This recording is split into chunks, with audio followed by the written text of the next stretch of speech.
एक होता है रौरव नाम का नरक, रौरव। एक होता है महारौरव, जो अहंकार या ममता के वशीभूत होकर के प्राणियों से द्रोह करते हैं, अपने कुटुंब का भरण पोषण करते हैं, उनको रौरव नरक में डाल दिया जाता है, जहां पर भूसृंग नाम के कीड़े होते हैं और उसके शरीर को नोच करके मांस को खाते हैं। रौरवो हिंसन्ति यत्र सः रौरवः। एक होता है महारौरव, वो भी इसी तरह से है। एक होता है कुंभीपाक, जो अपने लिए किसी की हत्या कर देते हैं, उनको कुंभीपाक नरक में डाल दिया जाता है। वहां कड़ाहा होता है, आग जलती रहती है, तेल खौलता रहता है, उसी में डाल करके उबाल दिया जाता है, उसको तला जाता है, उसको कहते हैं कुंभीपाक नाम का नरक। एक होता है कालसूत्र नाम का नरक।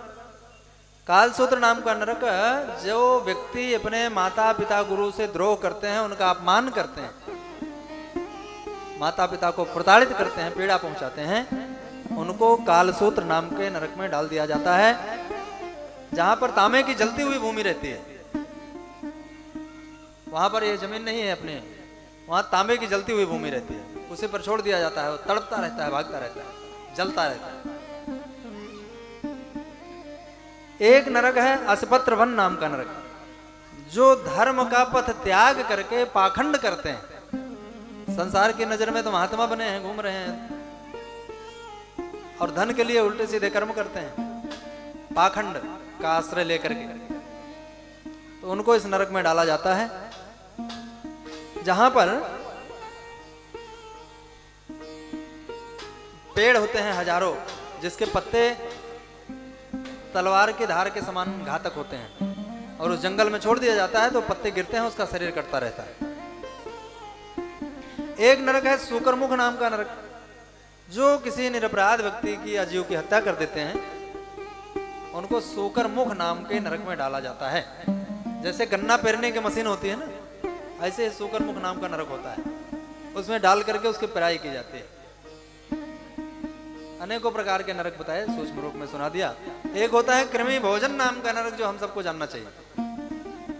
कृमि भोजन नाम का नरक उसको कहते हैं जो भोजन बनाया, सारा भोजन कर लिया, वो कृमि भोजन नाम के नरक में डाल दिया जाता है। कभी भी अपने लिए भोजन नहीं बनाना चाहिए, और भोजन बना करके सारा भोजन नहीं कर लेना चाहिए, नहीं तो कृमि भोजन नाम के नरक में डाल दिया जाता है। भोजन बनाओ तो पहली रोटी तो दे दो गौ माता को, अतिथियों के लिए भोजन निकालना चाहिए, चींटी चींटा के लिए, कौवा के लिए, पंचबली होती है, कुत्ता के लिए, भगवान का भोग लगाना चाहिए, तुलसी छोड़ करके ही भोजन ग्रहण करना चाहिए, प्रसाद पाना चाहिए। अपने लिए सारा भोजन बना करके कर लेने से फिर उसको कृमि भोजन नाम के नरक में डालते हैं, जहां पर करोड़ों कीड़े होते हैं, बड़े बड़े कुंड होता है, सरोवर, उसी में डाल दिया जाता है, तो वो जीव उस कीड़ों को खाता है और कीड़े उसको खाते हैं, कृमि भोजन नाम के नरक में। अब राजा परीक्षित घबरा गए, उन्होंने कहा गुरुदेव, मैंने भी एक अपराध किया है, एक महात्मा के गले में मरा हुआ सांप डाल दिया था, क्या मुझे भी नरक जाना पड़ेगा? सुखदेव जी ने कहा नहीं, आप तो बड़े धर्मात्मा राजा हैं, आपको नरक नहीं जाना पड़ेगा।